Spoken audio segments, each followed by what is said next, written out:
Hello Mark, I'm Donna. My student number is S041052. Today I'm going to read a speech delivered by Memory Banda, and the title is A Warrior's Cry Against Child Marriage. I'm freshman in NCUE.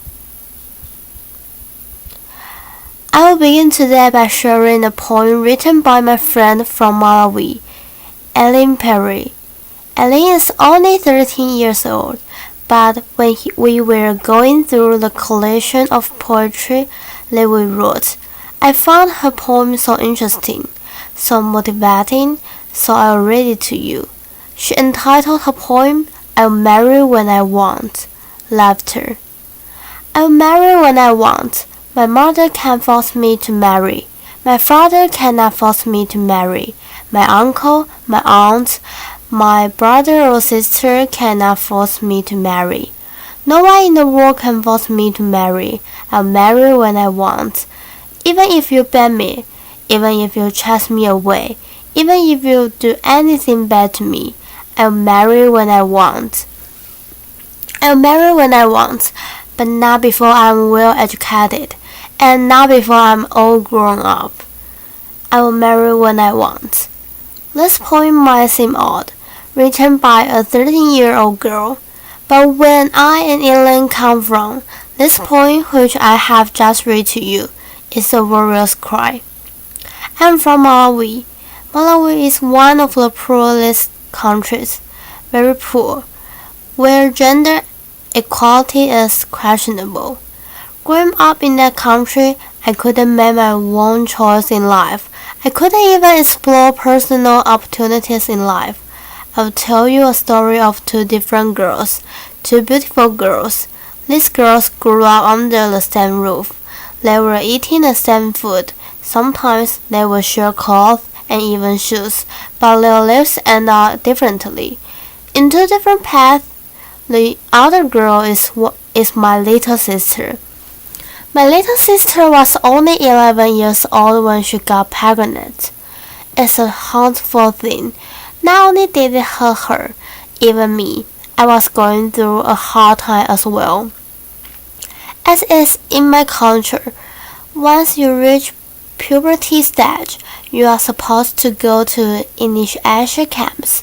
In these initiation camps, you are taught how to sexually please a man. There is this special day, which they call very special day, where a man who is hired by the community comes to the camp and sleeps with the little girls. Imagine the trauma that these young girls go through every day. Most girls end up pregnant. They even contract HIV and AIDS and other sexually transmitted diseases. For my little sister, she would end up being pregnant. Today, she's only 16 years old and she has 3 children. Her first marriage did not survive, nor did her second marriage.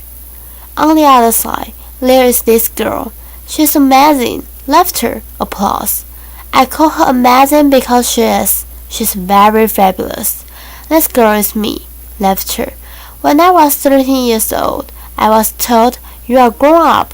You have now reached of age. You are supposed to go to the initiation camp. I was like, what? I'm not going to go to the initiation camps. You know what the women said to me? You are a stupid girl, stubborn. You do not respect the traditions of our society, of our community. I said no because I knew where I was going. I knew what I wanted in life. I had a lot of dreams as a young girl. I wanted to get well educated, to find a decent job in the future. I was imagining myself as a lawyer, sitting on that big chair. Those were the imaginations that were going through my mind every day, and I knew that one day I would contribute something, a little something to my community. But every day after refusing, women would tell me, look at you. You are all grown up. Your little sister has a baby. What about you? That was the music that I was hearing every day, and that is the music that girls hear every day when they don't do something that the community needs them to do. When I compared the two stories between me and my sister, I said, why can't I do something? Why can't I change something that has happened for a long time in our community? That was when I called other girls just like my sister, who have children, who have been in class but they have forgotten how to read and write. I said, come on, we can remind each other how to read and write again. How to hold a pen, how to read, to hold a book. It was a great time I had with them. No, did I just learn a little about them, but they were able to tell me their personal stories, while they were facing every day as young mothers. That was when I was like, why can't we take all the things that are happening to us and present them and tell our mothers, our traditional leaders, that these are the wrong things? It was a scary thing to do, because these traditional leaders, they are already accustomed to the things that have been there for ages. A hard thing to change, but a good thing to try. So we tried it. It was very hard, but we pushed, and I'm here to say that in my community, it was the first community after girls pushed so hard to our traditional leader, and our leader stood up for us and said no girl has to be married before the age of 18. Applause. In my community, that was the first time a community that had to call the bylaws. The first bylaw that protected girls in our community. We did not stop there. We forged ahead. We were determined to fight for girls not just in my community, but even in other communities. When the child marriage bill was being presented in February, we were there at the Parliament's house. Every day when the members of Parliament were entering, we were telling them, will you please support the bill? And we don't have much technology like here, but we have our smartphones, so we said, why can't we get their numbers and test them? So we did that. It was a good thing. Applause.